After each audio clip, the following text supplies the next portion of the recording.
Hello friends, nursing two channel में आप सभी लोग का स्वागत है। आज हम देखें कि जो एडल्ट है नर्सिंग होता है इसमें अब एमसीक्यूज आने लगे हैं। तो आपको हम डायरेक्ट आंसर बताते हैं क्वेश्चन का। बहुत ही इम्पॉर्टेंट क्वेश्चन है और अभी एडल्ट है नर्सिंग का बीएससी नर्सिंग का पेपर एग्ज़ाम 24 अगस्त को होने वाला है, जिसमें बहुत ही हेल्प करेगा ये वीडियो आपके लिए, क्योंकि एकदम इम्पॉर्टेंट क्वेश्चन इसमें रखे गए हैं। तो ध्यान से देखिए, ध्यान से सुनिए, ध्यान से कवर करिए, आपके लिए बहुत इफेक्टिव होगा। तो स्टार्ट करते हैं हम। शॉर्ट एक्टिंग लोकल एनेस्थीसिया क्या होता है? प्रोकेन होता है। Metabolic disturbance occurs in हाइपरट्रॉपिक pyloric stenosis में, इसमें क्या होता है? ये मेटाबॉलिक एसिडोसिस होता है। कंजेनाइटल हाइपोथायरॉयडिज्म कौन काज करता है? क्या होता है? ये क्रिटिनिज्म होता है। हाइपरटेंशन मीन्स, अगर क्वेश्चन पूछ लिया कि हाइपरटेंशन मीन्स क्या होता है, तो हाइपरटेंशन मीन्स होता है इंक्रीज ब्लड प्रेशर। हमारे बॉडी में ब्लड प्रेशर बढ़ता है, उसको हाइपरटेंशन बोलते हैं। नंबर 5वां देखते हैं। Antidote for acetaminophen overdose. अगर एसिटामिनोफेन का डोज जो है वो ओवर हो जाता है तो इसके लिए कौन सा एंटीडोट देते हैं? तो एसिटाइलसिस्टीन देते हैं हम एसिटामिनोफेन को ओवरडोज को एंटीडोट के लिए। अब देखते हैं 6 नंबर। पेरिटोनाइटिस कौन काज करता है? Bacteria E coli. Most definitive diagnostic method for pulmonary embolism. जो पल्मोनरी एम्बोलिज्म है उसका मोस्ट डेफिनेटिव डायग्नोस्टिक मेथड होता है पल्मोनरी एंजियोग्राफी। 8 नंबर देखते हैं। Most common type of hepatitis which cause epidemic in India. कौन सा हेपेटाइटिस है जो इंडिया में महामारी काज करता है? तो वो है हेपेटाइटिस ई। नंबर 9 देखते हैं। फादर ऑफ मेडिसिन कौन है? हिप्पोक्रेट्स होते हैं। Number 10। Cirrhosis of liver and hepatic coma for क्या है? इक्टेरस। ये ध्यान के बहुत इंपॉर्टेंट क्वेश्चन है ये, इक्टेरस। और देखते हैं traction is use to treat. Traction का यूज कहाँ करते हैं? किस चीज़ को ट्रीट करने के लिए करते हैं? तो फ्रैक्चर को ठीक करने के लिए हम ट्रैक्शन का यूज़ करते हैं। In DOTS diagnostic for TB is made on the basis of. जो टीबी का होता, जो डॉट्स थेरेपी चलती है वो किस बेसिस पर होती है? स्पुटम एग्जामिनेशन और एक्सरे फाइंडिंग। इन दोनों के आधार पर डॉट्स थेरेपी चलती है। नंबर 13 देखते हैं। Most serious complication of fracture of bone क्या होता है? Fat embolism. नंबर 14 देखते हैं। डिसरिथमियाज किससे संबंधित है? Cardiac disorder. एड्स क्या होता है? वायरल डिजीज होता है।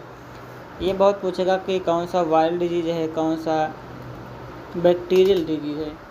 तो इसकी भी वीडियो आपको कल हम प्रोवाइड करा देंगे कि कौन कौन डिजीज़ जो हैं जो बैक्टीरिया से होते हैं और कौन कौन वायरस होते हैं। देखते हैं number 16। In acute myocardial infection which enzyme raise first. Myocardial infection में कौन सा एंजाइम पहले रेज होता है? तो उसका नाम है ट्रोपोनिन टी है। तो आप याद रखिए कि मायोकार्डियल इन्फेक्शन में जो एंजाइम फर्स्ट रेस होता है वो ट्रोपोनिन टी होता है।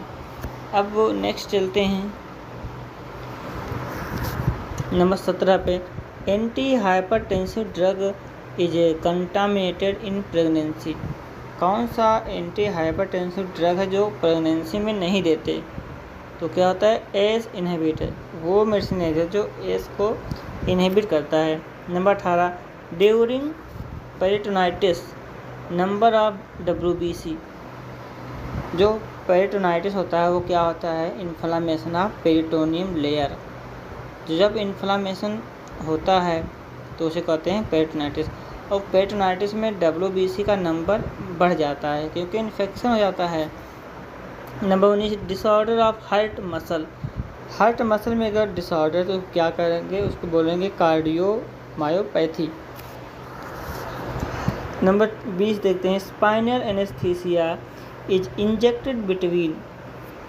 जो हमारा लंबर होता है तो जो स्पाइनल एनेस्थीसिया देते हैं तो नंबर 3 और नंबर 4 में पंचर करते हैं। नंबर 21 देखते हैं फंक्शन ऑफ एंटा एसिड। एंटा एसिड का फंक्शन क्या होता है, तो इंक्रीज गैस्ट्रिक पीएच। जो गैस्ट्रिक पीएच होता है उसको बढ़ा देता है। नंबर 22 देखते हैं peptic ulcer is. Peptic ulcer क्या होता है, ulcer of stomach and duodenum. तो पेप्टिक अल्सर अगर आ रहा है, पेप्टिक अल्सर बहुत ही इंपॉर्टेंट है, क्वेश्चन भी पूछेंगे, लॉन्ग भी आ सकता है, शॉर्ट भी आ सकता है। तो इसमें हम देखेंगे स्टमक और ड्यूडेनम का अल्सर होता है। नंबर 3 है कार्डियक टेम्पोनेट। ये क्या होता है कि accumulation of fluid in pericardium. जो हमारा लेयर होता है पेरिकार्डियम, मायोकार्डियम और इंडोकार्डियम, इनमें जो पेरिकार्डियम होता है इसमें फ्लूइड भर जाता है, उसको कहते हैं कार्डियक टेम्पोनेट। नंबर 24 देखते हैं डिफिशेंसी ऑफ थायराइड हार्मोन। अगर थायराइड हार्मोन का डिफिशेंसी होती है, कमी होती है तो क्रिटिनिज्म हो जाता है हमें।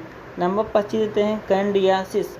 अब क्वेश्चन में अगर कैंडियासिस है क्या, बैक्टीरिया है, वायरस है, ईस्ट है, फंजाई है, तो हम लगाएंगे ईस्ट है। नंबर 26 एकीन। तो एकीन होता है ये स्किन डिसऑर्डर होता है। नंबर 27 एक्जिमा, ये भी स्किन डिसऑर्डर होता है। Number 28 important feature of angina pectoris. Question आ जाए कि जो एंजाइना पेक्टोरिस उसका इम्पॉर्टेंट फीचर क्या होता है, तो चेस्ट पेन। चेस्ट पेन के नाम जानते हैं एंजाइना पेक्टोरिस को, ये भी एग्ज़ाम में बहुत ही लॉन्ग क्वेश्चन में आ सकता है, बहुत ही इंपॉर्टेंट है। Number 19 pots disease. Pots disease को कहते हैं TB spondylitis. Number 30 dysphagia. Dysphagia मतलब डिफ़िकल्टी ऑफ सोलो, मतलब हमें कुछ भी खाने में जब हम निगलते हैं तो हमें दर्द होगा, हम डिफ़िकल्टी होगी, हमें कठिनाई होगी निगलने में। नंबर 31 देखते हैं एलोपेशिया, लॉस ऑफ हेयर। जो एलोपेशिया होता है लॉस ऑफ हेयर होता है। नंबर 32 देखते हैं कर्निंग साइन कहाँ पर होता है, मेनिंजाइटिस में। मेनिंजाइटिस में कर्निंग साइन प्रेजेंट होता है। मेनिंजाइटिस में क्या होता है कि inflammation of white and grey matter. जो वाइट एंड ग्रे मैटर उसमें इन्फेक्शन या इन्फ्लामेशन हो जाता है, उसको कहते हैं मेनिंजाइटिस। नंबर 30 आता है अर्थेरोस्क्लेरोसिस। इसका क्या मतलब, हार्डनिंग ऑफ आर्टरी। जो आर्टरी है उसमें वो हार्डनिंग होता है। हार्डनिंग क्यों होती है, क्योंकि जो हमारा आर्टरी है उसके जो उसमें प्लेग एक्युमुलेशन हो जाता है। प्लेग का क्या मतलब, कोलेस्ट्रॉल है, लिपिड है, ब्लड है, ब्लड प्रोडक्ट है, ये सब उसमें एक्युमुलेशन हो जाता है, इसलिए उसकी जो आर्टरी होती है वो हार्ड हो जाती है, उसमें ब्लड फ्लो ब्लॉक हो जाता है। नंबर 4 है पैगेट डिजीज। जो पैगेट डिजीज होता है उसमें ये किसका डिजीज है, ये बोन डिसऑर्डर होता है। नंबर 35 देखते हैं सिम्टम ऑफ डायबिटीज इंसिपिडस। जो डायबिटीज इंसिपिडस होता है उसमें पॉलीडिप्सिया एंड पॉलीयूरिया सिम्टम देखने को मिलता है।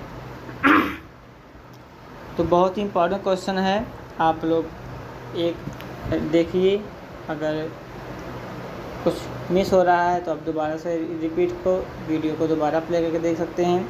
बहुत ही इंपॉर्टेंट क्वेश्चन है क्योंकि एग्ज़ाम में बहुत बार पूछा गया है और चांस बनते हैं कि इस बार पूछा जाएगा। तो नेक्स्ट चलते हैं हम नंबर 36। क्या हेमाटोमेगैली मीन्स। हेमाटोमेगैली क्या होता है, हेमाटोमेगैली मतलब हेपाटोसाइड से लिया गया है। हेपाटोसाइड मतलब लीवर होता है। तो हेपाटोमेगैली मीन्स होता है इनलार्जमेंट ऑफ लीवर। जो हमारा लीवर होता है वो इनलार्ज होता है, उसका शेप चेंज हो जाता है। और नंबर 37 साइनोसाइटिस। साइनोसाइटिस क्या होता है, cavity found in nasal bone. जो हमारा नेजल बोन होता है उसमें कैविटी हो जाता है। नंबर 38 पॉजिटिव ऑर्गेनिज्म और निमोनिया। निमोनिया के कौन कौन से ऑर्गेनिज्म है जो निमोनिया कार्य करते हैं? तो नंबर पहला हीमोफिलस इन्फ्लुएंजी, नंबर दूसरा है स्ट्रेप्टोकोकस निमोनिया, नंबर तीसरा है स्टेफाइलोकोकस निमोनिया। नंबर 39 देखते हैं तो थायरॉइडेक्टमी, ये क्या, जिस शब्द में एक्टमी लग जाए ECTOMY, इसका मतलब होता है रिमूवल।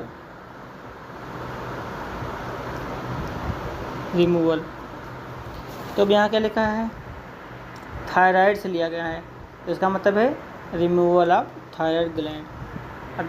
अब ये देखते हैं 40 नंबर का है tracheostomy, surgical incision in the trachea. Trachea में हम इंसीजन कर देते हैं, surgical incision of trachea. Number 41 green stick fracture, ये क्या होता है? ये कंप्लीट फ्रैक्चर माना जाता है। Number 42 break bone fever. Break bone fever हम डेंगू फीवर को कहते हैं। Number 43 Wilson disease is characterize by accumulation copper in liver kidney brain. जो विल्सन डिजीज होती है इनमें किडनी में, ब्रेन में, लीवर में कॉपर का डिपोजिशन हो जाता है। Number 44 common type of fracture seen in children. कौन सा वो फ्रैक्चर है जो चिल्ड्रेन में देखते हैं? तो ग्रीन स्टिक फ्रैक्चर हम चिल्ड्रेन में देखते हैं। नंबर 45 स्कैबिएज क्या होता है? स्किन डिसऑर्डर माना जाता है इसको। 46 लोअर एयरवे डिसऑर्डर, जो हमारा एयरवे है वो लोअर एयरवे में कौन कौन से डिसऑर्डर होते हैं? तो अस्थमा होता है।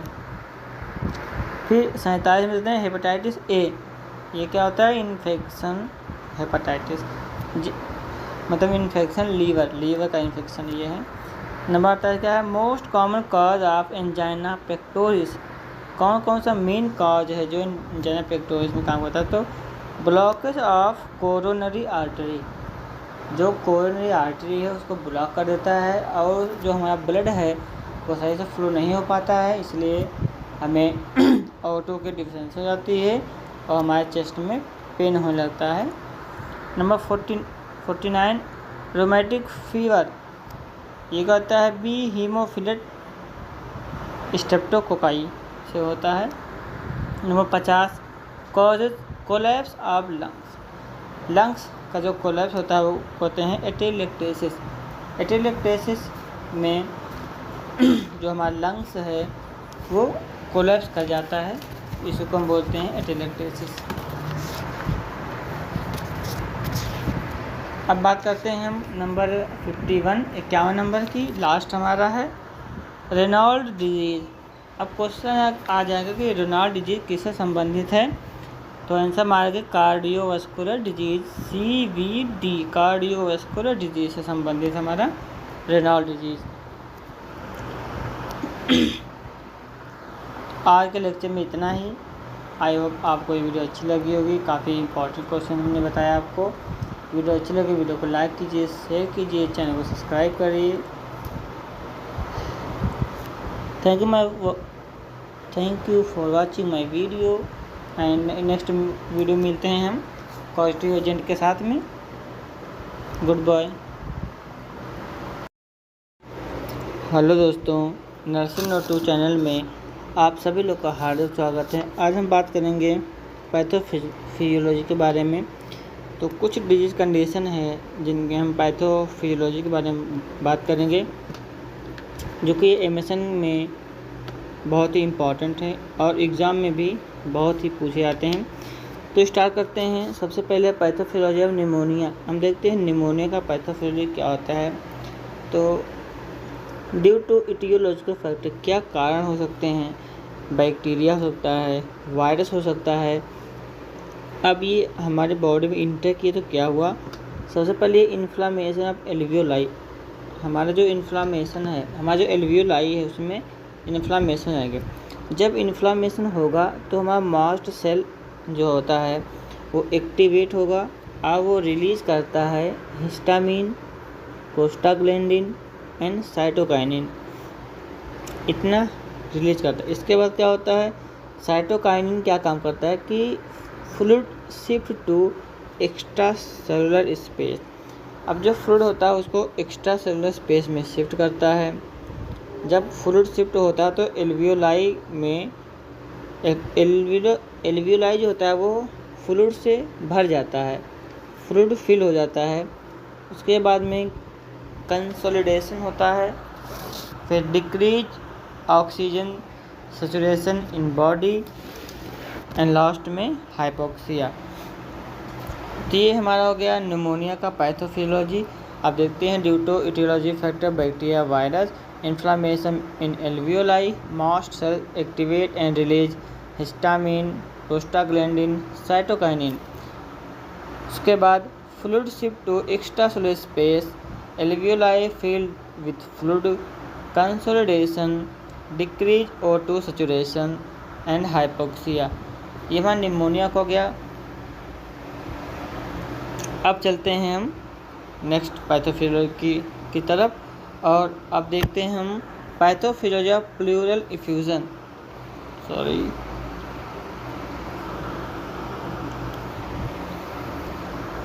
देखते हैं हम प्लूरल इफ्यूजन। तो प्लूरल इफ्यूजन में क्या देखते हैं कि ये ड्यू टू इटियोलॉजिकल फैक्टर, जो भी कारण हो रहा है उनके बारे में बात करते हैं। फिर alternation in formation reabsorption of pleural fluid. अब क्या होता है, जो फॉर्मेशन और एब्जॉर्प्शन होता है वो अल्टर हो जाता है, प्लूरल फ्लूइड का अल्टरेशन हो जाता है। फिर जब अल्टर होगा तो उसके बाद क्या होगा, प्लूरल एक्युमुलेशन प्लूरल स्पेस। अब जो हमारा जो फ्लूइड है, जो प्लूरल फ्लूइड है वो प्लूरल स्पेस में एक्युमुलेशन हो जाएगा, इकट्ठा हो जाएगा। अब इसके बाद दो आते हैं, ट्रांसडेट एंड एक्सडेट। इसमें क्या होता है, देखिए ट्रांसडेट में कहता है pleural membrane are not rupture. इसमें जो प्लूरल मेम्ब्रेन होता है हमारा रप्चर नहीं होता, लेकिन इस केस में देखते हैं कि plural membrane are ruptured.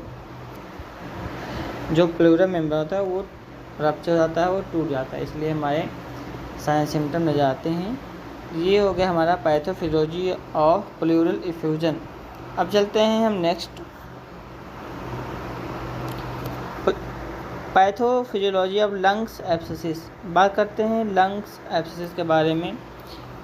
Due to etiological factor vomiting, saliva, infected material reach lower respiratory tract. अब जो भी इन्फेक्टेड मटेरियल जैसे वोमिटिंग हो गया, सलाइवा, इन्फेक्टेड मटेरियल होते हैं, ये क्या हो गया, हमारा जो रेस्पिरेटरी का लोअर पार्ट होता है उसमें ये पहुंचते हैं। वहाँ पहुंचने के बाद में accumulation of bacteria in the lower respiratory tract. अब क्या होता है, जब जो इन्फेक्टेड मटेरियल है वो हमारा पहुंच गया लोअर रेस्पिरेटरी में, अब वहाँ होता है बैक्टीरिया ग्रोथ करते हैं, वहाँ बैक्टीरिया एक्युमुलेशन होने लगते हैं धीरे धीरे। बैक्टीरिया एक्युमुलेशन के बाद में क्या होते हैं, काज करता है हमारा न्यूमोनाइटिस। अब वहाँ इन्फ्लामेशन काज करेगा। फिर इन्फ्लामेशन के बाद में 7 to 14 डेज के बाद में एक कैविटी फॉर्मेशन करता है। अब वो जो कैविटी फॉर्मेशन होगा उसमें क्या होगा, वहाँ अब हमारा जो टिश्यू होता है वो डेड होने लगता है, टिश्यू रप्चर होने लगता है, नेक्रोसिस होने लगती हैं और फिर हमारा लंग्स एब्सेस हो जाता है। टिश्यू नेक्रोसिस क्यों होता है, क्योंकि जो हमारा लंग्स है प्रॉपर वे में ऑक्सीजन को नहीं ले पा रहा है, गैसेस एक्सचेंज नहीं कर पा रहा है। तो जब गैस एक्सचेंज नहीं कर पा रहा है हमारे बॉडी को पर्याप्त मात्रा में ऑक्सीजन नहीं मिल पा रही है। जब ऑक्सीजन नहीं मिल पाए तो हमारी जो टिश्यू होती है वो डेड होने लगती हैं। तो उसी कंडीशन से हमारा नेक्रोसिस होने लगता है। तो ये हो गया पैथोफिजियोलॉजी ऑफ लंग एब्सेसिस। अब चलते हैं नेक्स्ट एमआई का देखते हैं, मायोकार्डियल इन्फेक्शन का देखते हैं हम क्या होता है। यहाँ देखते हैं ड्यू टू इटियोलॉजिकल फैक्टर।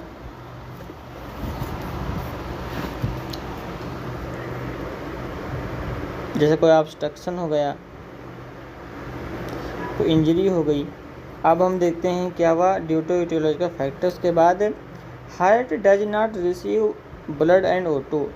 अब इसके बाद क्या है, जो हमारा हार्ट होता है वो ब्लड ऑक्सीजन को रिसीव नहीं करता। जब ऑक्सीजन को रिसीव नहीं करता है तब aerobic metabolism converted into anaerobic metabolism.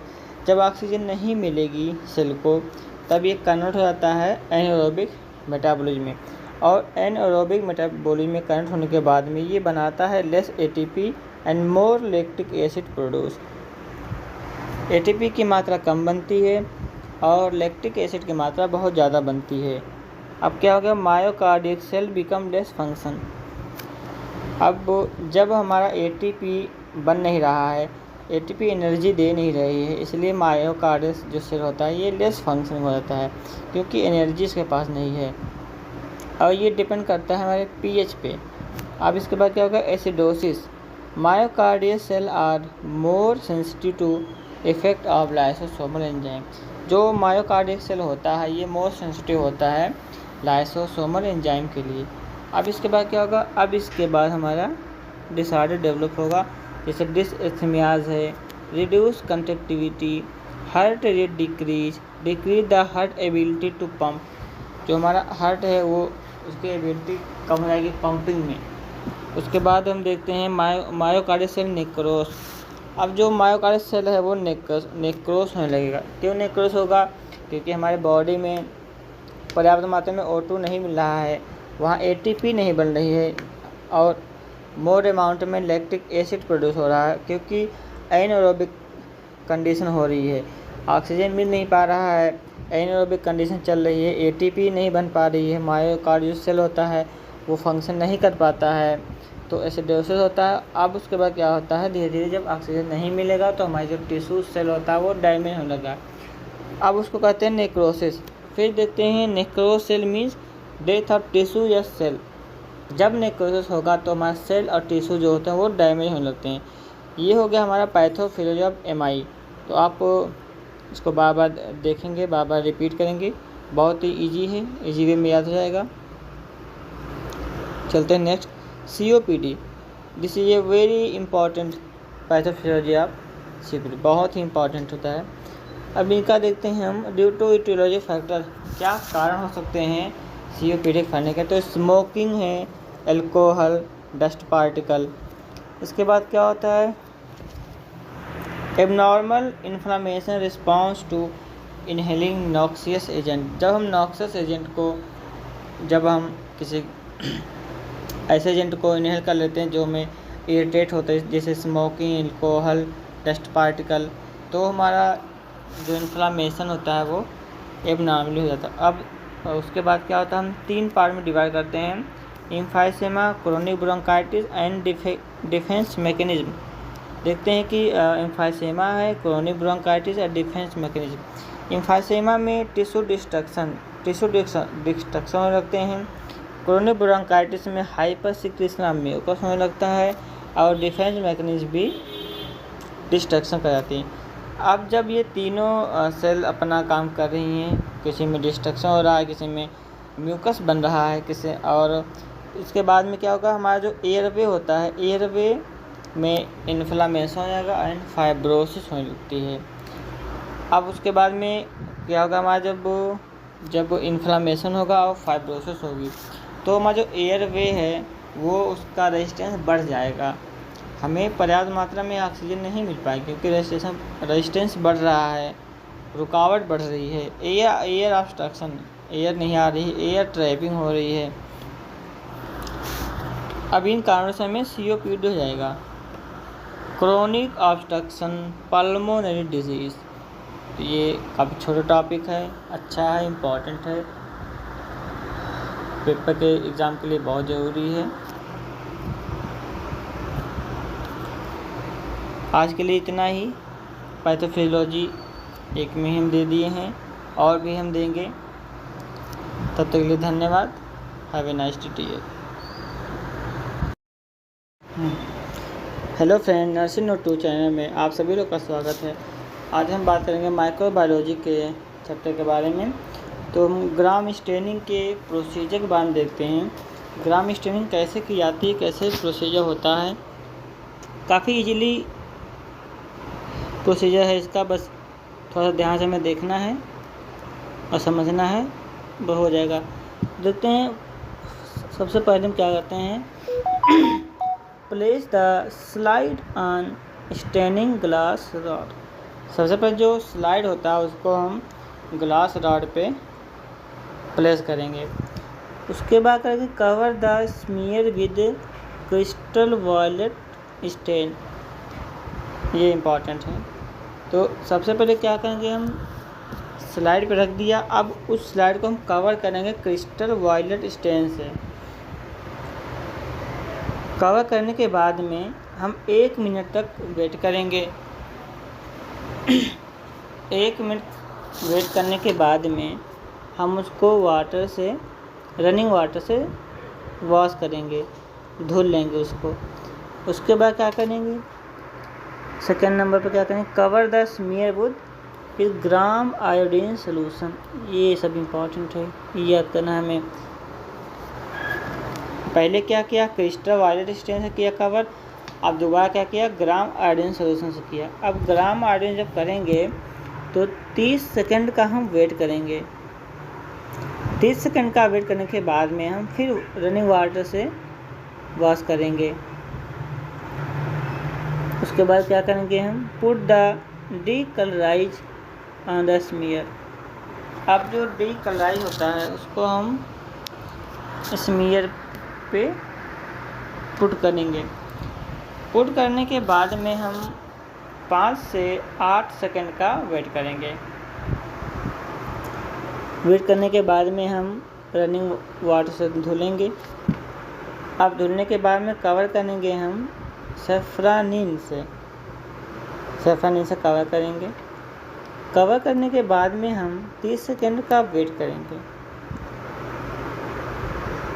Wait करने के बाद में हम रनिंग वाटर से उसको वॉश करेंगे, फिर एयर में उसको ड्राई करेंगे। एयर में रख देंगे, वो ड्राई हो जाएगा। उसके बाद हम पुट करेंगे ऑयल, ड्रॉप ऑफ ऑयल, कुछ ऑयल की बूंदे को हम स्मीयर पे पुट करेंगे।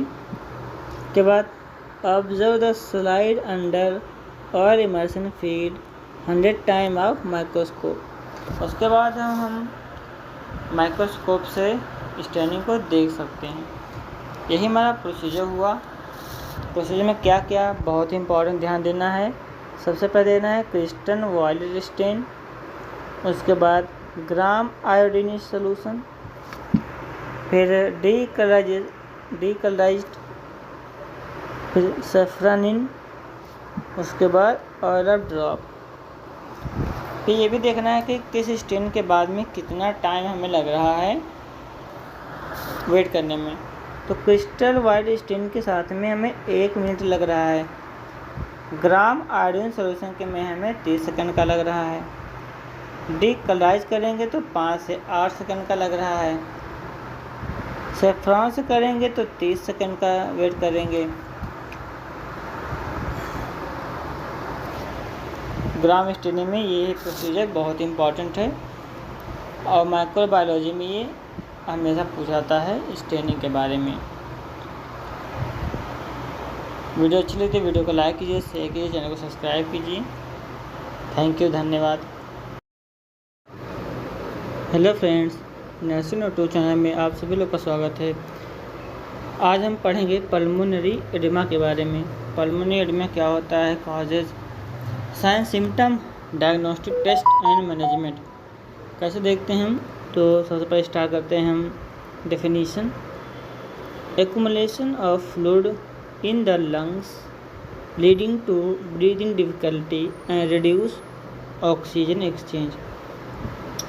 पल्मोनरी एडिमा में क्या होता है कि जो हमारा लंग्स होता है उसमें फ्लूइड एक्युमुलेशन होता है, उसमें फ्लूइड इकट्ठा हो जाता है, जिससे हमारे जो ब्रीथिंग डिफ़िकल्टी है वो रिड्यूस हो जाती है और जो हमारा ऑक्सीजन एक्सचेंज हो रहा है एल्वियोलाई और इन्वायरमेंट के बीच में वो भी रिड्यूस हो रहा है। तो सिंपल सी डिफिनीशन है, ये हो गया पल्मोनरी एडिमा के बारे में कि लंग्स में फ्लूइड एक्युमुलेशन हो रहा है। जब फ्लूइड एक्युमुलेशन हो रहा है तो जो ऑब्स्ट्रक्शन काज कर रहा है, ऑब्स्ट्रक्शन की वजह से गैस एक्सचेंज नहीं हो पा रही है। अब आते हैं कॉजेज देखते हैं। तो जिस पेशेंट को हार्ट की प्रॉब्लम होगी, जिस पेशेंट में हार्ट डिजीज़ जैसे हार्ट फेलियर हो गया, heart attack, heart valve disorder, जो भी हार्ट की वाल्व होते हैं उसमें कोई भी प्रॉब्लम आ जाती है, इस वजह से होता है लंग्स इंजरी में क्या हो गया, सीवियर निमोनिया हो गया, या एक्यूट रेस्पिरेटरी डिस्ट्रेस सिंड्रोम हो गया, या कोई हम टॉक्सिक सब्सटेंस को इनहेल कर लेते हैं, ये हमारा लंग्स इंजरी हो जाता है। हाई एल्टीट्यूड सिकनेस, जब हम कभी भी हाई एल्टीट्यूड पे जाते हैं तो हमारा जो O2 लेवल होता है वो रिड्यूस होने लगता है। जब वो रिड्यूस होने लगता है तो हमारी बॉडी को ऑक्सीजन की आवश्यकता अधिक होने लगती है, तो हमें साइनोसिस भी हो सकते हैं। और किडनी प्रॉब्लम में किडनी फेल हो सकता है, किडनी फिल्टर नहीं सही कर पा रहा है। तो ये सिंपल सा कॉज हो गया पल्मोनरी एडिमा के बारे में। अब आते हैं हम साइन एंड सिम्टम पे। तो साइन सिम्टम में देखेंगे ब्रीथिंग डिफ़िकल्टी, वीजिंग साउंड, सीटी जैसे साउंड हमें सुनाई देगी, और ब्रीथिंग डिफ़िकल्टी, कफिंग होगा, और कफिंग के साथ में जो स्पूटम आएगा वो पिंक कलर का होगा। पेशेंट को एंजाइटी होगी, रेस्टलेसनेस होगा, साइनोसिस होगी। साइनोसिस क्यों होगा कि हमारी बॉडी में पर्याप्त मात्रा में ऑक्सीजन नहीं मिल पा रहा है। अब आते हैं इसके हम डायग्नोस्टिक टेस्ट पे। तो सबसे पहले क्या करेंगे, सबसे पहले हिस्ट्री लेंगे पेशेंट की, उसके बाद फिजिकल एग्जामिनेशन करेंगे। फिजिकल एग्जामिनेशन में देखेंगे साइनोसिस तो हो रहा है, या ECG कराएंगे, या ABG आर्टेरियल ब्लड गैस, और इकोकार्डियोग्राम कराएंगे। तो इससे हमें फाइंडिंग होगा कि क्या हो रहा है, कैसे प्रॉब्लम हो रही है। फिर मैनेजमेंट देखते हैं। अगर ब्रीथिंग डिफ़िकल्टी हो रही है, सबसे पहले उसको हम ऑक्सीजन थेरेपी देंगे और डाययूरेटिक ड्रग देंगे, क्योंकि एडिमा है, स्वेलिंग है, फ्लूइड भरा हुआ है, तो उस एडिमा को कम करने के लिए डाययूरेटिक देंगे। डाययूरेटिक हमारे यूरिन के रास्ते जो फ्लूइड है उसको धीरे धीरे कम करता है। बीटा ब्लॉकर देंगे। बीटा ब्लॉकर का नाम बता रहे हैं, मेटाप्रोलोल, एटेनिलॉल एंड प्रोपालोल, ये होते हैं हमारे बीटा ब्लॉकर। अब क्या करेंगे इसके बाद, elevated head while sleeping to ease breathing, जब पेशेंट या कोई पर्सन सो रहा है तो उसका जो हेड के पोर्शन का साइड है बेड, उसको हम एलिवेट कर देंगे 45 डिग्री पे, जिसे कहते हैं फाउलर पोजीशन। ये देंगे जिससे पेशेंट को आसानी से ब्रीथिंग में कोई प्रॉब्लम ना हो। एंड वेंटिलेशन, अगर बहुत प्रॉब्लम हो रही है, पेशेंट अपने आप सांस नहीं ले पा रहा है तो उसको हम वेंटिलेशन कर देंगे, वेंटिलेटर को आराम से उसकी सांस लेते रहेंगे। ये हो गया हमारा पल्मोनरी एडिमा के बारे में। अब चलते हैं नेक्स्ट टॉपिक पे, इसका नाम है इंसेफेलाइटिस।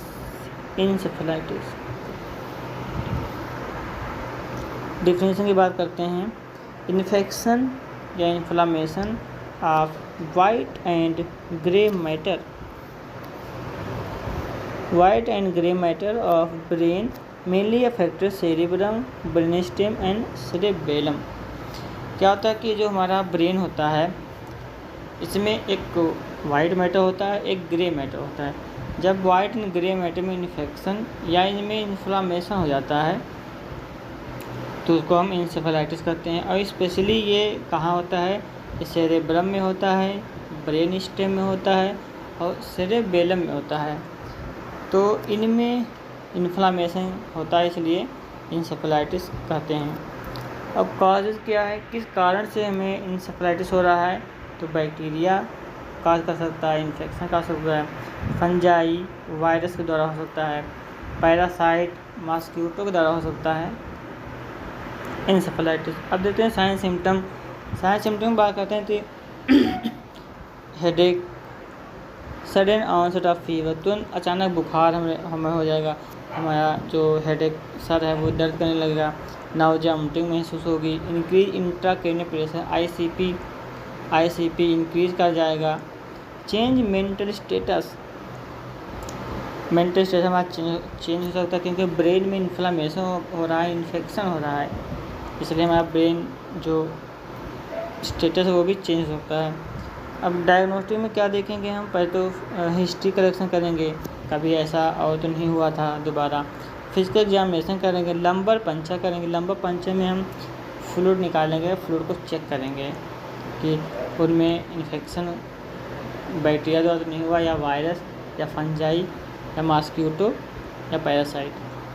सीटी स्कैन करेंगे ब्रेन का, एमआरआई कराएंगे, ईईजी कराएंगे, echocardiogram and blood test. Blood test में पता करेंगे इन्फेक्शन WBC की जो लेवल है नॉर्मल रेंज से कहीं बढ़ तो नहीं गई या घट तो नहीं गई। अब वो आते हैं मेडिकल मैनेजमेंट पे। तो मेडिकल मैनेजमेंट देखते हैं कि एंटीबायोटिक ड्रग देंगे, एंटी इन्फ्लामेटरी ड्रग देंगे क्योंकि इन्फ्लामेशन हो रहा है ब्रेन में, तो एंटी इन्फ्लामेटरी देंगे, और एंटी फंगल देंगे। अगर फंजाई की वजह से ये डिजीज़ हो रही है तो मैं एंटी फंगल देंगे, जिससे जो इन्फ्लामेशन हो रहा है ये कंट्रोल हो जाए और पेशेंट अपनी नॉर्मल पोजीशन पे आ जाए। तो आज हम केवल 2 टॉपिक पे बात करेंगे। वीडियो अच्छी लगी वीडियो को लाइक कीजिए, चैनल को सब्सक्राइब करिए, वीडियो को शेयर कीजिए और अपनी तैयारी अच्छे से करिए। Thank you for watching my video. Hello friends, nursing note 2 channel में आप सभी लोग का हार्दिक स्वागत है। हम आज बहुत दिन के बाद लेक्चर लेके आए हैं।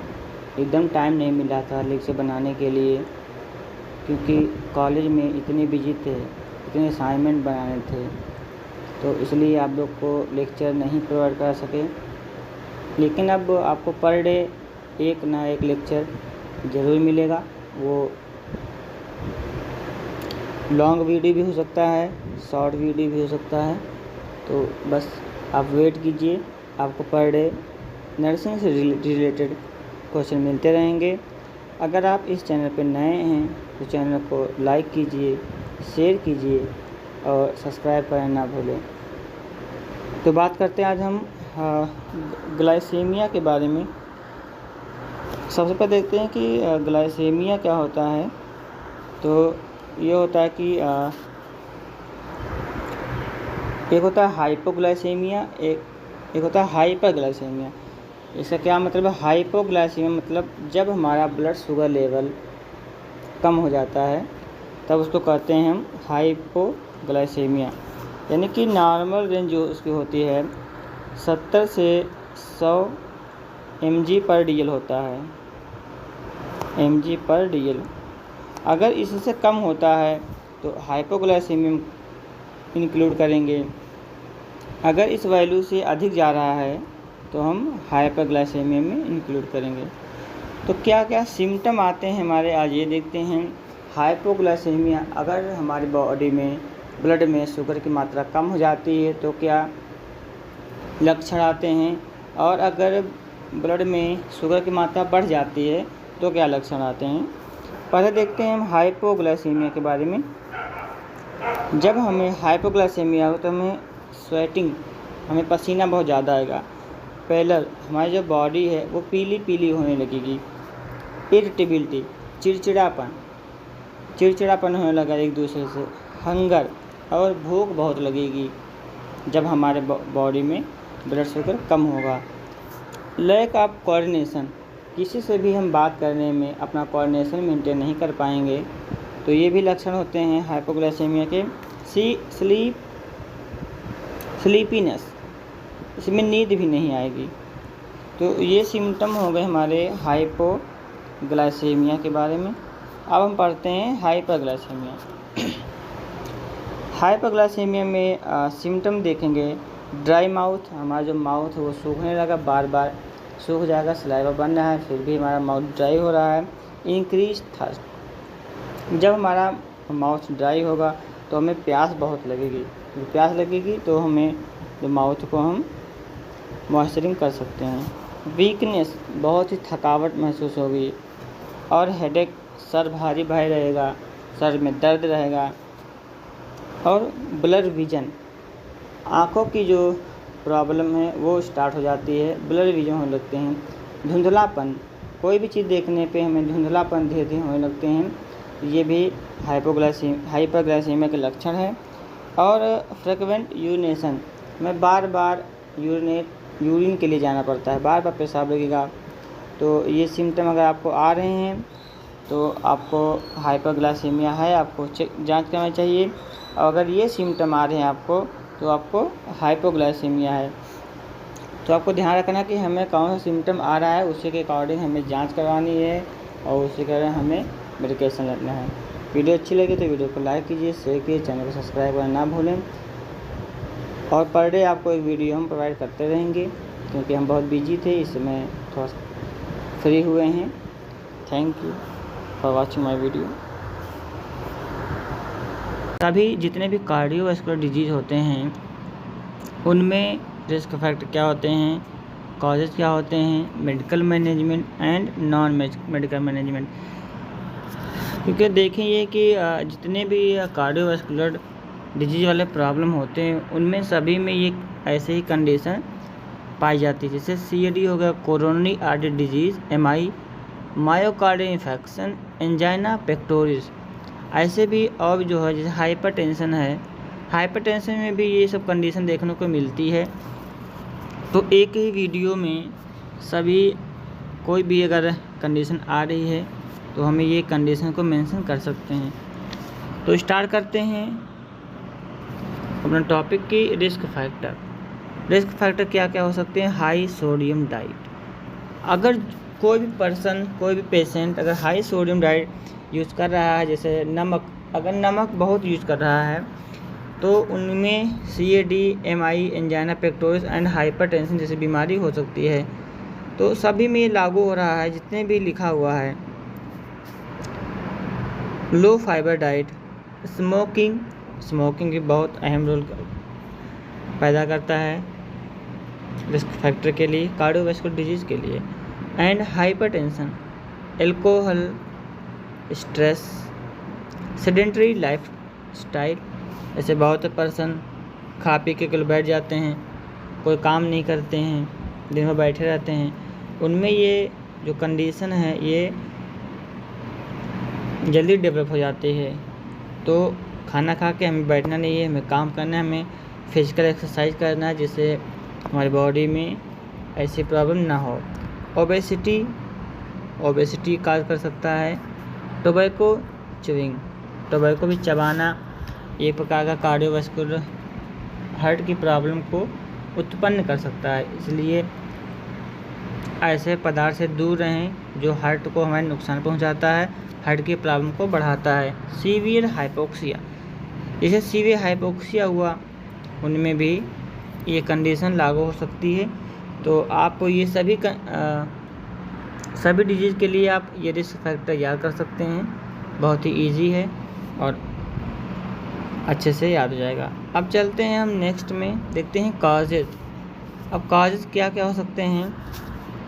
सबसे पहले देखते हैं फैमिली हिस्ट्री। फैमिली हिस्ट्री में क्या देखें कि जो पेशेंट है या कोई पर्सन है उसकी फैमिली में किसी और को ये बीमारी तो नहीं थी, जेनेटिक तो नहीं थी, क्योंकि बहुत सी बीमारियां हमें जीन के द्वारा मिल जाते हैं। अगर हमारे फैमिली में किसी को है, हमारे पेरेंट को हैं तो उनमें से बच्चों में भी वो बीमारियां ट्रांसफ़र हो जाती है।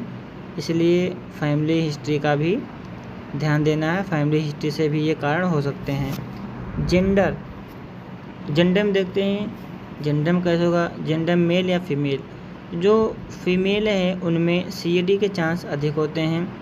क्यों अधिक होता है? क्योंकि जो मेनोपॉज के बाद में उनमें जो हार्मोन होते हैं उनमें चेंजेस होने लगते हैं।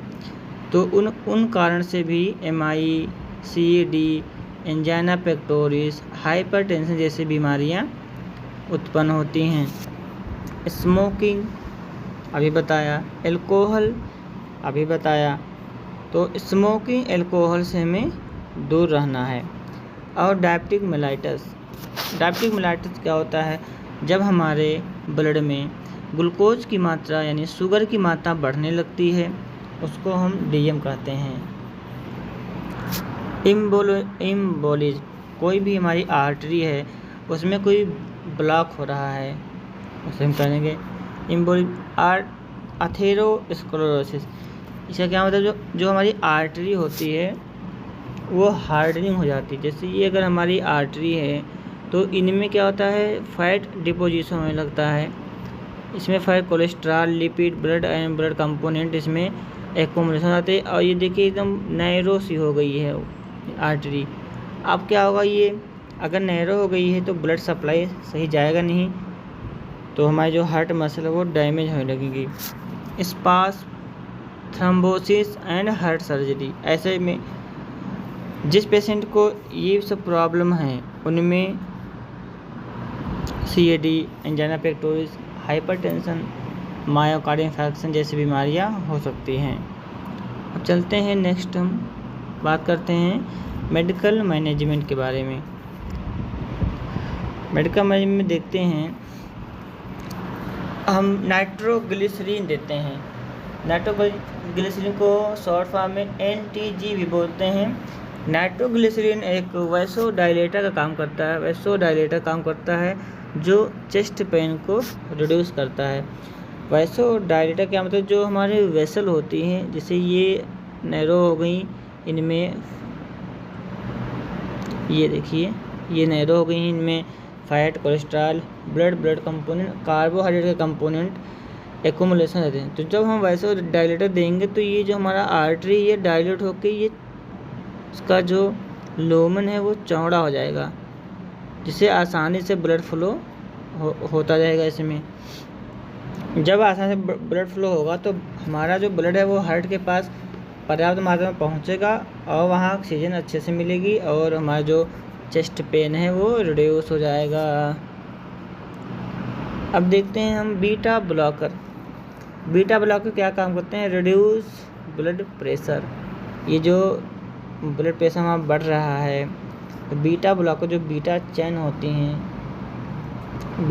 होती हैं उनको ब्लॉक करता है। तो कुछ मेडिसिन के नाम हैं बीटा ब्लॉकर: मेटाप्रोलोल, एटेनोलोल एंड प्रोपालोल। ये होते हैं बीटा ब्लॉकर चैनल। अब देखते हैं कैल्शियम चैनल ब्लॉकर। अब ये क्या करते हैं? कैल्शियम चैनल ब्लॉकर जो हैं ये भी ब्लड BP को रिड्यूस करते हैं। तो इनमें क्या देखते हैं कौन कौन से होते हैं कैल्शियम चैनल ब्लॉकर? तो एक निफिडिपिन हो गया, एक एम्लोडिपिन हो गया। चौथी की बात करते हैं कोलेस्ट्रॉल रिड्यूसिंग एजेंट। जो आर्टरी में कोलेस्ट्रॉल एक्युमुलेशन हो रहा है, लिपिड जमा हो रहा है, इसमें ब्लड कंपोनेंट इसमें आ रहे हैं, ये देखिए ये कोलेस्ट्रॉल इसमें एक्युमुलेशन हो गया, आर्टरी इसकी नैरो हो गई। इसी को रिड्यूस करने के लिए हम स्टैटिन देते हैं, कोलेस्ट्रॉल रिड्यूसिंग एजेंट। स्टैटिन देंगे तो जो हमारे ये कोलेस्ट्रॉल होगा ये धीरे धीरे ख़त्म हो जाएगा। तो ये ख़त्म हो जाएगा तो फिर ये ऐसे हो जाएगा, आसानी से इसमें ब्लड फ्लो आता रहेगा। अब बात करते हैं हम एंटीकोगुलेंट देते हैं कि कोई आर्टरी में अगर कोई ब्लड क्लॉट हो रहा है, जैसे कोई ब्लड क्लॉट हो रहा है, यहाँ पे ऐसे हो रहा है ब्लड क्लॉट, तो इसको हटाने के लिए हम एस्पिरिन देते हैं। एंटीकोगुलेंट एस्पिरिन देते हैं। जैसे ये हमारा जो क्लॉट है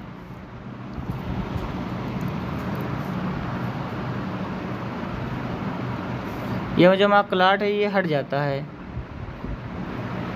ये धीरे धीरे हट जाता है, तो हमारी जो आर्टरी होती हैं ये एकदम सॉफ्ट हो जाती हैं, ब्लड फ्लो आसानी से होने लगता है। तो आज के लिए इतना ही।